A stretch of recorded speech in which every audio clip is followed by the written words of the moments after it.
राधे राधे दोस्तों, आज हम आपको नीम करोली बाबा की गर्भ की कथा सुनाने जा रहे हैं। पुराने समय की बात है। उत्तर प्रदेश के अकबरपुर गांव में एक साधारण सा ब्राह्मण का परिवार रहता था। घर में धन की कमी नहीं थी, पर धर्म और संस्कार की भी कमी नहीं थी। उसी घर में एक धर्मपरायण स्त्री रहती थी, जो आगे चलकर नीम करोली बाबा की माता बनी। वे प्रतिदिन हनुमान जी की पूजा करती, राम नाम का जप करती और ज़रूरतमंदों की सेवा करती थी। विवाह के कई वर्षों बाद भी उन्हें संतान सुख प्राप्त नहीं हुआ, जिसे परिवार में चिंता रहने लगी।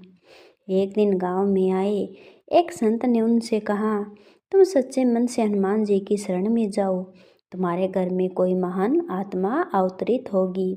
संत जी की बात सुनकर माता जी का विश्वास और भी गहरा हो गया। वे दिन रात हनुमान चालीसा का पाठ करने लगी। कहा जाता कि एक रात उन्हें दिव्य स्वप्न हुआ।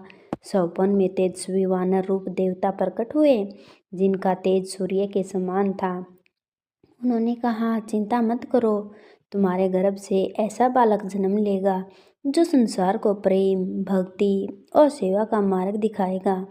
माता की नींद खुली तो पूरे घर में अद्भुत सुगंध फैली हुई थी। उसी दिन से उसके मन में अद्भुत शांति रहने लगी। गर्भकाल के दिनों में कई अलौकिक घटनाएं होने लगी। घर का वातावरण अपने आप शांत रहने लगा। माता के मन में क्रोध और भय समाप्त हो गए। उन्हें हर समय भीतर से राम नाम की ध्वनि सुनाई देती। गांव की स्त्री आपस में कहती थी, इस गर्भ में साधारण बालक नहीं, कोई सिद्ध आत्मा पल रही है। एक बार गर्भ के 7वें महीने में माता हनुमान जी के मंदिर में गई। वहाँ उन्हें भीतर से आवाज़ सुनाई दी, यह बालक मेरा सेवक होगा और संसार की सेवा का सच्चा अर्थ सिखाएगा। यह सुनकर माता ने संकल्प लिया कि वे इस बालक को कभी मोह माया में नहीं बांधेगी। समय पूरा होने पर एक शुभ घड़ी में बालक का जन्म हुआ। जन्म के समय घर में अजीब सा प्रकाश फैल गया। बालक रोया नहीं, बल्कि शांत आंखों से सबको निहारने लगा।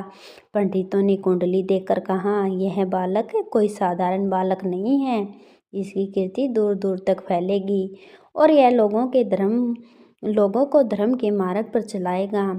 यही बालक आगे चलकर नीम करोली बाबा बने, जिन्हें भक्त प्रेम से महाराज जी कहते थे। उनकी गर्भ कथा यह संदेश देती है कि सच्ची भक्ति और पवित्र हृदय से महान आत्माएं धरती पर आती हैं।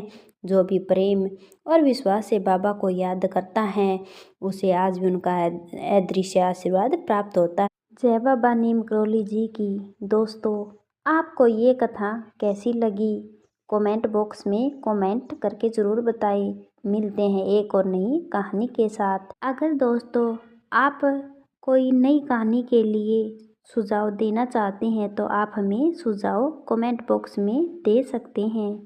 राधे राधे।